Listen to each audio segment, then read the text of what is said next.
Hello everyone, my name is Shane Russo and I'm your Southwest District Bulletin Editor. For my position as Bulletin Editor, my whole job is to provide the district with proper information to stay up to date and informed. With Key Club, it is essential that we have good communication skills to be able to talk with advisors, Kiwanians, and also fellow Key Clubbers. And without this proper communication, problems are more likely to arise. That is why, over the course of this next week, the Kiwanis Family Relations Committee will be walking you through professionalism in day-to-day communication, whether it be in person, online, formal, or informal. And welcome to Professionalism Fluent. My name is Jack Miller, and I have the pleasure of serving our district as its Kiwanis Family Relations Committee Chair. In part, our committee is devoted to helping you and your Key Club thrive, and as we all know, communication is pertinent to this. Moving on, let's talk about introductions. When arriving at your meeting location, do your best to greet everybody individually, though that may not always be possible. As for the process itself, shake hands with someone with a firm grip and maintain eye contact. Introduce yourself by name and position if applicable, and do your best to maintain a positive and friendly demeanor. Now let's move on to social media. Social media can be a fantastic platform to promote, influence, and direct your audiences. However, when maintaining online professionalism, it is essential to use proper formats, correct grammar, spelling, and punctuation. This can help draw in your audience and keep them engaged. Moving forward, keeping your social media platforms professional means you have to follow all guidelines and rules implemented by each form of media. For example, Instagram and Snapchat both have community guidelines, which can be found within the app themselves. Along with this idea, posts, stories, and interactions must be formalized to pertain to your specific audience to sustain formality within the environment. Upon going back to the idea of guidelines, respect and instructive understandings must be maintained under your social media. All perspectives, ideas, and beliefs must be understood and regarded. Anyone can find anything you post, share, or talk about online. Any information you share with your social media platform can be found no matter how hard you try to hide it. Be careful about items and stories that you post, because it could be dangerous and detrimental towards your overall goals. Lastly, to maintain online professionalism on your social media, make sure to prevent any profanity, threats, verbal and physical attacks. Having a safe and friendly community makes all the difference, and the list characterized before does not benefit any party when trying to maintain a specific formality under your social media setting. Leading on to our last topic of calls and meetings online can be very difficult. To maintain an online formality, proper attire, backgrounds, and visual effects must remain appropriate and professional. It is essential to use online resources to maintain formalities like virtual backgrounds, proper profile pictures, and clean environments. Online meetings and calls can be a difficult source for engagement and participation. To sustain formality and build off its foundation, attitude, tone, and facial expressions can be a determining factor in connecting with your audiences. Distractions can also appear, which means it is important to find a proper setting to conduct calls, meetings, where you will have the best outcomes. Finally, Zoom and Google Meets have many intentional etiquette practices that can maintain the formality within your meetings and calls. Muting your mics, paying attention, and keeping your camera on are a few indicators of professionalism that help build your awareness towards online etiquette. Make sure to minimize phone usage as well, which can affect your overall attention and engagement. Online professionalism can be a difficult practice, but with the use of these helpful tips, practices, and tools, you can build an environment that relies on formality and etiquette practices. Thank you for listening. As for being in the audience, you should be listening to the presenter. Be sure to stay attentive, responsive, and proactive.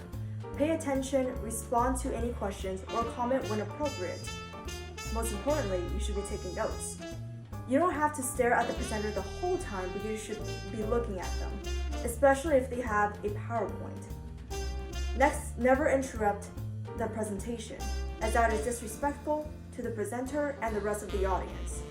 After the presentation is the best time to ask questions. There is no such thing as a dumb question, so don't be afraid to ask for any clarifications or elaboration on the subject. Of course, if you really don't have any questions, you don't have to ask. Some tips are to go to the bathroom before or after the event, chew gum or drink water, if allowed obviously, if you feel tired or unattentive.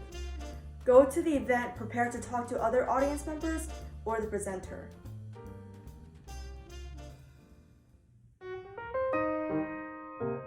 When you are to present, be prepared for your presentation. People will notice your lack of preparation as you fumble over your words and may lose focus exceptionally fast. Don't be embarrassed to practice in front of a close group of friends or family. During the presentation, try to make eye contact with your audience and speak clearly. This also means that you should know your audience. Depending on your audience's demographics and type of meeting, you may want to change your speaking volume and tone. If you're in a large venue, speaking with a quiet mumble won't cut it, but people also dislike presenters who speak excessively loud for no reason. Meetings are a great place to showcase your passion, so try to avoid sounding monotonous and unenthusiastic. Hello everyone, and welcome to the third day of Professional Fluent. In this presentation, we will be discussing informal versus formal meetings and communication. We will be going into depth about all the do's and don'ts, as well as the details that will help you determine for yourself the time and place to be formal and informal. As you may already know, to be formal, one must conduct oneself according to rules of convention and etiquette, whereas informal is to conduct oneself in an atmosphere that denotes an unofficial, friendly, and relaxed manner. Please keep in mind that even if you are partaking in informal communications, professionalism must be maintained regardless of the formality or informality of a meeting or source of communication. You are still a representative of your club and this organization, so behave it. And now we will be getting into types of formalities. We have, when communicating with others, it's important to know the different types of formalities. There are three: formal, semi-formal, and informal. Formal, used for occasions in which your surroundings aren't your familiars, conducting oneself with dignity and respect, speaking confidently and efficiently with an engaging tone. Whereas semi-formal, used for a slightly less formal occasion where you must gauge when it is appropriate to be informal. It's advised that one must still use proper language and try to avoid slang. As informal, used in very comfortable situations that is usually with mutuals. Both parties have comfortable associations with each other and can efficiently and effectively communicate based off of past interactions. And now we will be getting into relations. When communicating with others, it's important to know who you are talking to, as well as how you talk to them. If you miscommunicate and end up coming off as informal to the wrong person, it could damage your club's reputation. Formal, first we have formal, basically. The types of people that you want to communicate formally towards are typically advisors, Kiwanis, club members, and people who you generally are not familiar with or have relations to. It is always best to be formal towards everyone at all times unless told otherwise. These people must receive the utmost respect for representing your home club and the Southwest District. Whereas informal, typically you are talking to someone informally. They are someone who you have strong relations to, close friends on the board, family, etc. However, you must not confuse yourself, for even if you have close relations with someone, if you are in a formal setting, you must also speak formally towards them. When conducting meetings, whether informal or formal, you need to know your audience and the people you intend to present your information to. Knowing your audience is a critical factor in developing a formal or informal presence towards your tailored meetings. To start, formal audiences can include sponsors, admin teams, school or Kiwanis administrators, event coordinators, and anyone with a board position. When speaking with them, it is important to be able to keep a formal tone. Make sure to keep your diction sophisticated and don't use slang or curse words. Moving on, informal audiences have mutually familiar board members, well-known officer meetings, advisor meetings, one-on-ones, relaxation, clear indicators, first name basis, and mutual respect. All relationships that surpass what is formal must be a mutual one. Break. When conducting informal and formal meetings, settings can be very influential in representing different tones and aspects of your presentation. Different settings can imply different formalities, and it is important to know which setting implies these standards. Starting off, formal settings include locations that have specific rules, guidelines, and people. These locations can include schools, club meetings, and district events. Dress codes can also help determine the formality of the setting. Moving on, informal settings include locations that are more personal and have closer ties towards familiarity. This can include restaurants, homes, and well-known classrooms. This can pertain to any time you're not doing something specifically related to Key Club. Break. Formal and informal meetings have many factors that can determine the formality of a situation and can be the representation behind a successful gathering. These factors include audiences, types of formalities, settings, and specific relations. While these factors differentiate from each specifically, some level of mutual respect must be maintained at all times. Titles and positions should be clear and conceived. Next we have, keep your discussion confidential. As said before, keep the conversation only between the people who were involved. Same as when the situation has been dissolved. Do not spread the content out of courtesy of the other party. You do not have to like that person or the outcome of the conflict, but you should always be respectful. Maintain proper diction and volume. People will tend to become uncomfortable when the other party can't control their volume and consistently gets louder. Not to mention, raising your voice does not make your point come across any better. Try to sound natural and always stay respectful.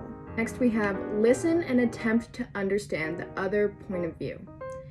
Be compassionate and considerate.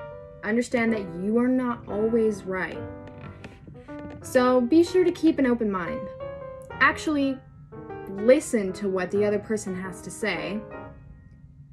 Don't talk over them, and leave your ego at the door. Here are the ground rules. You should speak directly to the person.